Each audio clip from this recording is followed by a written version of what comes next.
Imenipendeza leo niwaletee story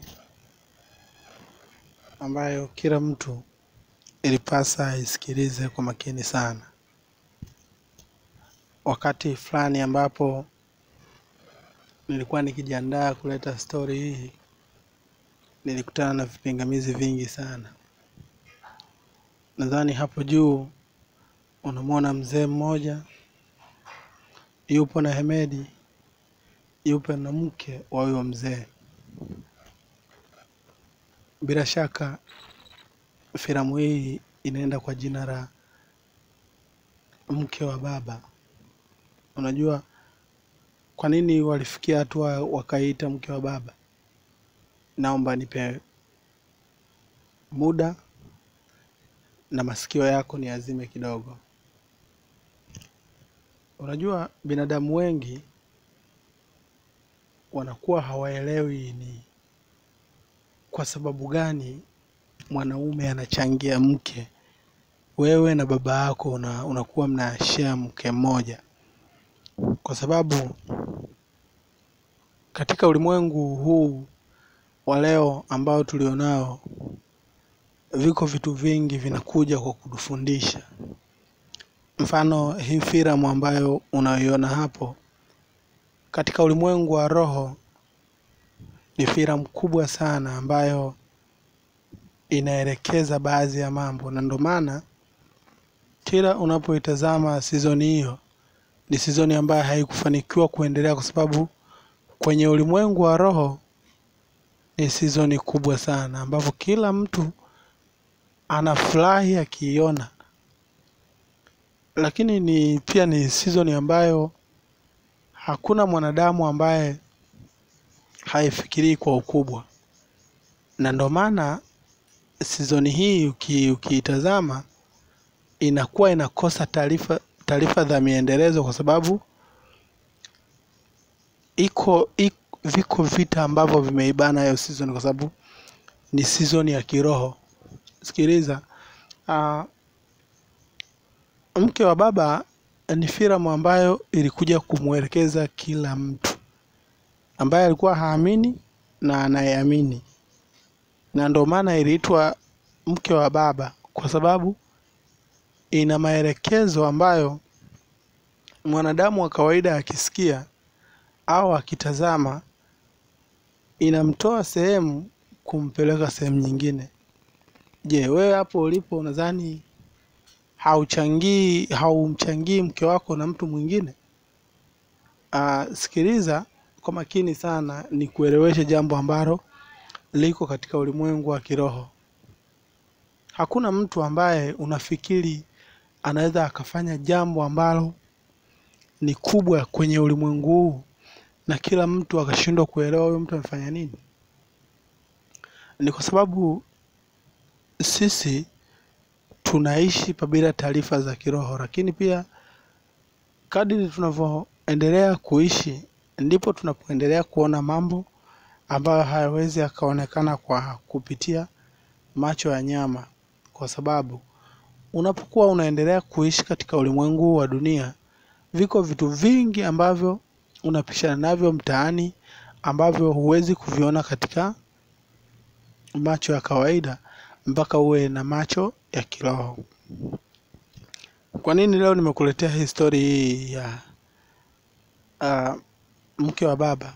Ni kwamba hii story ni kwa sababu imezungumzia hali halisi ya maisha ya mwanadamu, namna anavyoishi. Kwa sababu huyu kijana unayemwona ambaye yuko hapo juu, ambaye anaenda kwa jina la Hemedi, yuko na mke wake. Alimchukua mke wake akatoka naye sehemu ambapo anapoona yeye kwake ni sawa. Baada ya kuwa amemuoa, akamchukua akaenda kuishi nyumbani kwa mzee wake. Nafikiri binadamu au tunao watu wengi sana unakuta mfano anaoa, baada ya kukaa na mke wake anamchukua mke wake anaenda kuishi naye nyumbani kwao, kitu ambacho kwa dunia ni madhara makubwa sana, ambapo hakuna mtu wa kawaida ambaye hana matamanio. Kila mtu ana matamanio ambayo hata kama awe yamezeeka au na umri gani, lakini pia na yeye anakuaga na nini, anakuaga na matamanio. Kwa hiyo moja kwa moja tunafikiria kwamba baada ya kuwa Hemedi amemchukua mke wake akaenda kuishi naye nyumbani kwao, hayo ndo madhara makubwa ambayo yaliyotokea. Kwa hiyo baba yake na Hemedi, kama unavyomuona huyo mzee hapo, alifikia hatua akawa amemtamani mke wa mtoto wake. Na wakati pembeni hapo unaona kuna mwanamke ambaye ndio huyo mke wa huyo mzee, naye pia ni mzuri. Kama nilivyokuambia kwamba roho za matamanio huwa zinakaa pale pale kwenye misingi ya matamanio, na ndio maana kila mtu anashindwaga kuelewa swala la matamanio huwa linakaa katika misingi gani. Lakini je, unafikiri kwamba hapo ndo mwisho? Hapana, hapo sio mwisho. Na unaweza ukadhani labda, lakini hapo pakawa sio mwisho wa hayo mambo. Hayo mambo yakawa bado yanaendelea. Ni kwa sababu moyo wa matamanio huwa hauwezi kufika mwisho mpaka pale ambapo yule mtu anapokuwa amefariki. Lakini pia kwa Wasukuma hilo sio jambo ambalo ni jambo baya kwao. Hapana, kwa Wasukuma hilo sio jambo baya. Maana Wasukuma unaweza ukakuta ameingia ndani, labda baba amesimika mkuki pale ndani kwa mke wako, ujue ndio yuko anatembea na mke wako. Lakini pia tena kwa Masai hilo ni jambo la kawaida sana. Baba mkwe kulala na mkwe wake, hilo ni jambo la kawaida. Na baadhi ya makabila mengi ambayo yako kwenye ukanda wa Tanzania, na wamekuwa akishare tu, labda mke wa kijana wake anashare na baba yake. Hilo ni kawaida sana, lakini sijawahi kuona mama yako unashare, wewe na baba yako mnamshare mama. Hilo ndo ambalo sijawahi kuona. Lakini kama ni mama yako mdogo, nafikiri watu wamekuwa wakimshare mama mdogo kwa sababu tumezoea, ndivyo ambavyo tumezoea kuishi. Kwa nini nimekuletea hii story ya mke wa baba?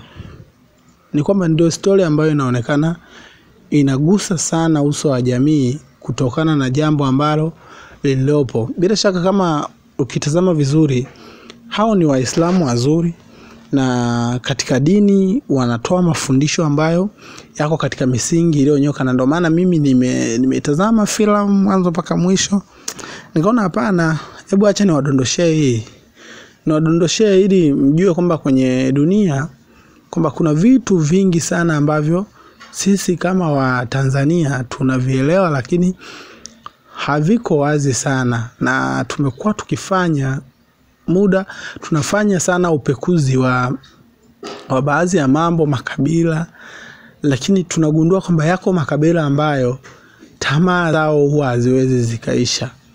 Na kwa sababu tuko hapa wote, nitakutajia baadhi ya makabila, kwa sababu makabila mengi sana wanahangaika katika mahusiano kutokana na jinsi wao walivyo.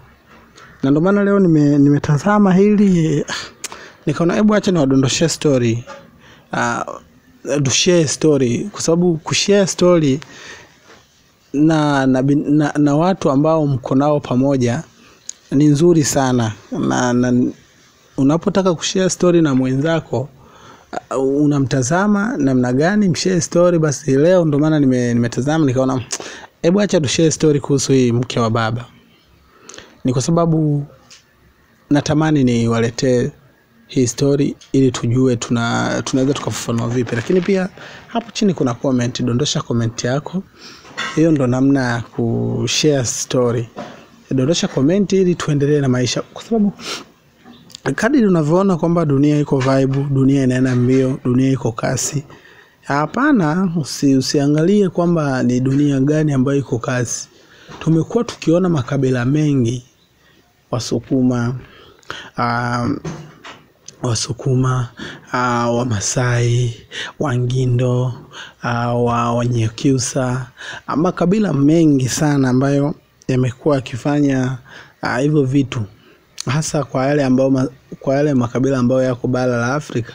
Kwetu tumeshaona kama ni kawaida sana.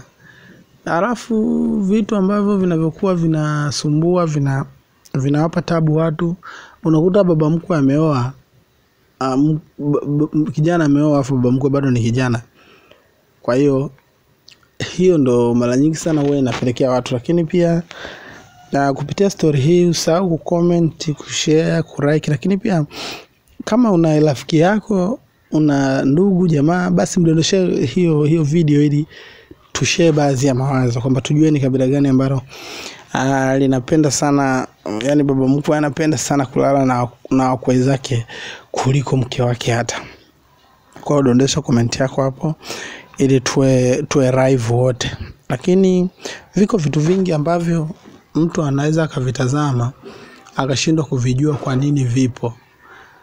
Vingine vipo viliwekwa kama sehemu ya matamanio, yani mtu yuko radhi apende kutamani tu na sio afanye. Na watu hao ni wengi sana ambao unakuta wengi wanakuwa wako kwenye matamanio tu, hawapendi kufanya hayo mambo. Kwa hiyo dondosha comment yako, twende pamoja ili tujue ni namna gani mwanadamu anaweza akakaa kwenye matamanio kwa muda mrefu. Na isitoshe, wakati unaingia kwenye matamanio kwa muda mrefu sana, unaweza kutamani na sehemu ambayo haitamaniki kabisa, ukajikuta unapata shida sana kwenye upande wa matamanio yako, kitu ambacho sio kizuri. Karibuni.